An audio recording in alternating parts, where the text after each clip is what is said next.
नमस्कार, मी दत्तात्रय संगपाळ बेधडक चर्चा या यूट्यूब चॅनलमध्ये आपलं सर्वांचं स्वागत आहे. दर्शको, थंबनेल बघितल्यानंतर आपल्याला समजलं असेल की आपण कोणत्या विषयावरती आणि कोणत्या मुद्द्यावरती चर्चा करणार आहोत. राज्यातील विधानसभेच्या निवडणुका सप्टेंबर किंवा ऑक्टोबरमध्ये होणार आहेत. त्यामुळे सर्वच राजकीय पक्ष आता विधानसभेच्या निवडणुकीच्या तयारीला लागलेले आहेत. सोलापूर विधानसभा मतदारसंघामध्ये शहरातील आणि जिल्ह्यातील 11 मतदारसंघामध्ये अनेक नेत्यांनी निवडणुका लढवण्यासाठी इच्छुक असल्याचं सांगितलं आहे. सोलापूर लोकसभेच्या निवडणुकीमध्ये थोडं जर नजर टाकल्यास या ठिकाणी महाविकास आघाडीनं बाजी मारल्याचं पाहायला मिळालं. सोलापूरमध्ये प्रणिती शिंदे तर माड्यामधून धैर्यशील मोहिते पाटलांनी लोकसभेची निवडणूक चांगलीच गाजवली. महाविकास आघाडीच्या एकीच्या बळामुळे या निवडणुकीला बळ आलं असं म्हणल्यास वावगं ठरणार नाही.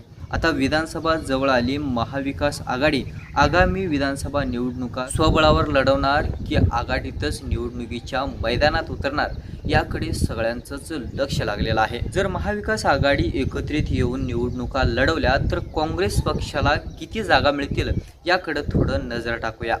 सोलापूर जिल्ह्यात महाराष्ट्र प्रदेश काँग्रेस कमिटीचे अध्यक्ष नाना पटोले, माजी गृहमंत्री सुशीलकुमार शिंदे आणि खासदार प्रणिती शिंदे यांच्या मार्गदर्शनाखाली विधानसभा निवडणुकीची रणनीती आखण्यात येत आहे. सध्या काँग्रेसकडे जर तसं पाहायला गेलं तर एकत्रित आल्यानं सोलापूर जिल्ह्यात दक्षिण सोलापूर, शहर मध्य आणि अक्कलकोट हे 3 मतदारसंघ येतात. पण काँग्रेसने येत्या विधानसभा निवडणुकीत 11 मतदारसंघासाठी चाचपणी सुरू केली आहे.